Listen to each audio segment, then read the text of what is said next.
Hello বন্ধুরা, ওম সাই রাম। আমি জয়তী। আমি চলে এসেছি আজকে একদম ঘরোয়া পদ্ধতিতে আমের চাটনি রান্না করা দেখাতে। তো এইভাবে তো অনেকেই করে, আমরাও করি, কিন্তু করি তো আজকাল নিয়ম হয়ে গেছে সব কিছু শেয়ার করা, তাই শেয়ার করছি। তো দেখে নাও, আম যেটা গরমে সবার প্রিয়, কেউ চাটনি হিসেবে খায়, কেউ আচার করে খায়। তো আমি চাটনিটাই করা দেখালাম, আচারটা আপাতত করছি না। এবং চাটনিটা গোটা গরমে আমি খেতেই থাকি, চাটনি আমার খুব প্রিয়।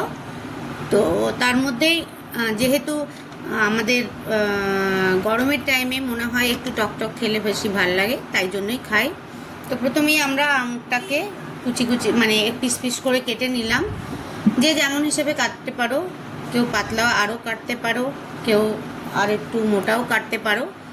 তো প্রথমে ভালো করে আমরা কেটে নিয়েছি আমটা।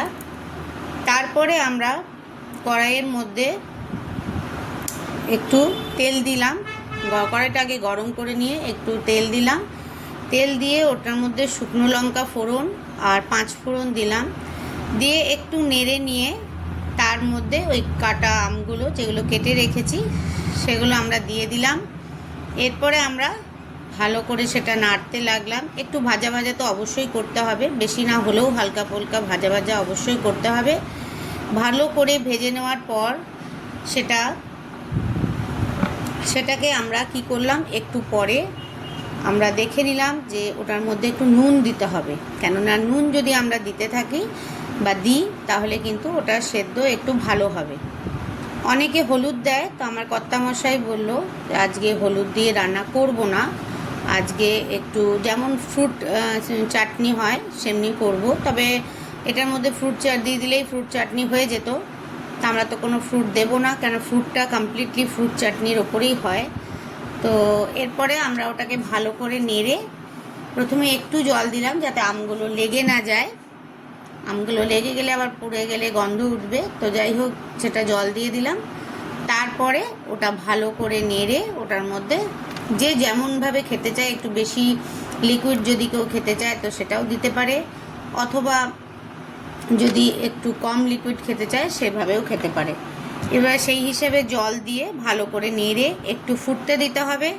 তারপর হয়ে যাওয়ার পরে সেইভাবে করে দেখো, আমরা এটার মধ্যে আর হলুদ দিইনি। এর ওপরে আমরা যেহেতু দেখলাম আমটা সেদ্ধ হয়ে গেছে, তো এর ওপরে আমরা চিনি দিয়ে দিলাম।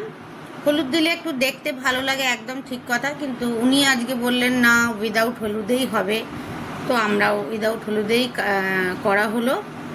আমার তো অত্যন্ত প্রিয়, কার কার প্রিয় অবশ্যই জানিও। কেননা এটা গরমে ভাতের সঙ্গে অনেক সময় ভাত খেতে ভালো লাগে না, এনার্জি লাগে না, তখন এই টকটা দিয়ে যদি একটু আমরা খাই তাহলে তো সেটা খুবই ভালো লাগে। তো যাই হোক, আমার মতো অনেকেই আছো তারা আমের চাটনির প্রিয়। কে কে প্রিয় অবশ্যই জানিও। আমি তো জানালাম আমি খুব প্রিয়। তবে হলুদটা কিন্তু তোমরা ইচ্ছা করলে দিতে পারো। অনেকে এর মধ্যে কি ভাজা মশলা দেয়, অনেকে হয়তো একটু কাজু দিল, একটু খেজুর দিল, টেস্ট বাড়ানোর জন্য যে যেমন হিসাবে দিতে পারো। আর আমরা চিনি দিয়ে করেছি, অনেকে গুড় দিয়ে করে, তো গুড়টা দিলে একটু আচার আচার মিষ্টি আচারের ভাবটা চলে আসে, ওখানে ভাজা মশলা দিলে তো পুরো মিষ্টি আচারই হয়ে গেল। কিন্তু আমরা একদম সিম্পলভাবে এটা করেছি, তাই তোমাদের দেখিয়ে দিলাম। কার কার ভালো লাগে আমের চাটনি জানাতে কিন্তু ভুলবে না। কে কে এইভাবে করো সেটাও কিন্তু জানাতে ভুলবে না। খুব ভালো।